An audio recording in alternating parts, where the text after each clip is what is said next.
He sued the grocery store for $500,000 after slipping on a wet floor. His coaching videos told a different story. The fall happened on a Thursday afternoon in March. Eddie Salazar was at ShopMart picking up groceries for the week when he turned into aisle 7 and his feet went out from under him. A refrigerator case had been leaking. Water pooled across the tile floor with no wet floor sign in sight. Eddie went down hard, landing on his back and right hip. The store manager came running. Eddie was on the floor for 10 minutes before paramedics arrived. He said his back felt like it was on fire. The ambulance took him to Regional General, where X-rays showed a herniated disc at L4, L5. The ER doctor prescribed painkillers and referred him to a spine specialist. Eddie left on crutches. Eddie's brother-in-law recommended an attorney named Vincent Pratt, who worked personal injury cases out of a strip mall office with a neon sign. Pratt looked at the ER report, the lack of a wet floor sign, and the store's incident report, and said this was a strong premises liability case. He filed suit against ShopMart for $500,000, covering medical bills, lost wages, pain and suffering, and permanent diminished quality of life. Eddie's claim was built on one central assertion. The fall had caused a permanent back injury that left him unable to work, unable to exercise, unable to bend or lift more than 10 pounds, and in constant pain. His spine specialist's report supported this. Eddie was convincing. He walked with a limp, sat gingerly in chairs, and winced at all the right moments. ShopMart's insurance company assigned the case to a defense firm that handled all their slip and fall litigation. The lead attorney was a woman named Rachel Ito, who had defended grocery chains for 15 years. She'd seen every variation of slip and fall claim, and she had a process: request surveillance footage, subpoena medical records, and, her specialty, run a deep background check on the plaintiff. The surveillance footage confirmed the fall was real. Eddie slipped, Eddie fell, there was no wet floor sign. That part of his story was solid. Rachel moved on to step 3, the background check. That's where Eddie's story started to come apart. Eddie Salazar coached his daughter's softball team. Had been coaching for 3 seasons. And he'd been posting videos, tutorial videos, practice footage, game highlights on a YouTube channel with 340 subscribers. The channel was public. The videos were time-stamped, and several of them were recorded after the slip and fall that supposedly destroyed his back. In one video, posted 6 weeks after the incident, Eddie was throwing batting practice from a full windup.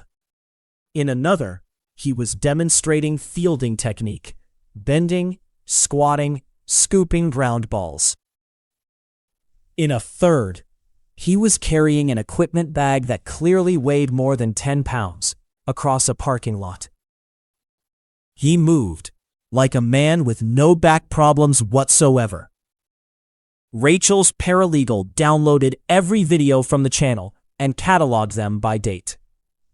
17 videos posted after the incident. Each one showing Eddie bending, lifting, throwing, squatting, or carrying equipment, activities he'd sworn under oath he could no longer perform. The paralegal created a timeline: medical affidavit date on the left, YouTube upload date on the right, activity shown in the middle. The timeline was devastating. On the same day, Eddie's doctor had written that he could not bend without severe pain. Eddie had posted a video of himself demonstrating a squat drill to his team. Same day, Rachel had the printout framed. Not literally, but she might as well have.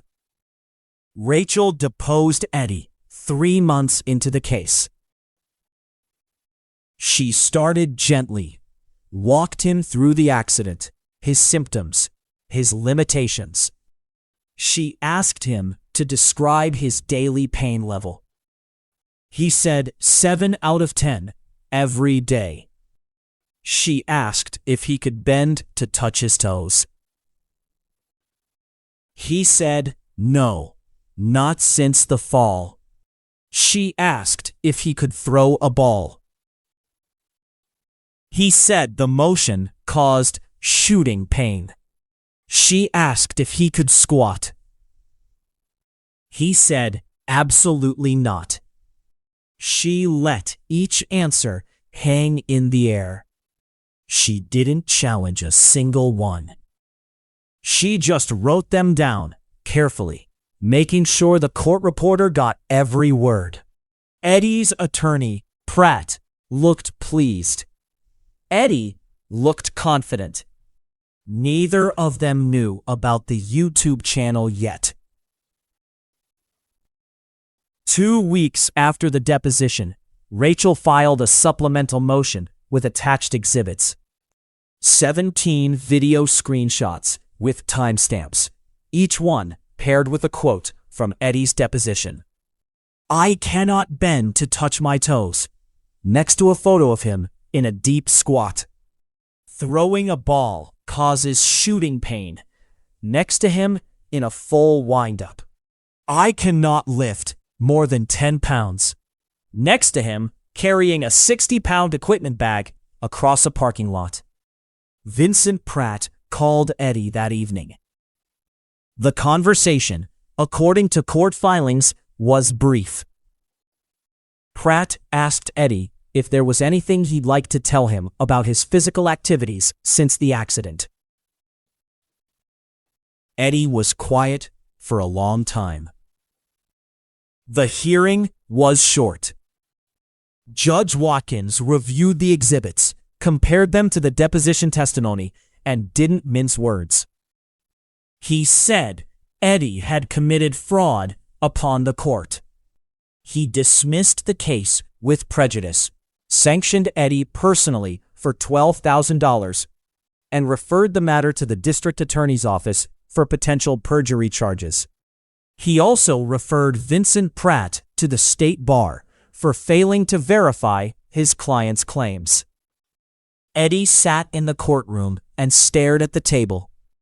His $500,000 claim was gone.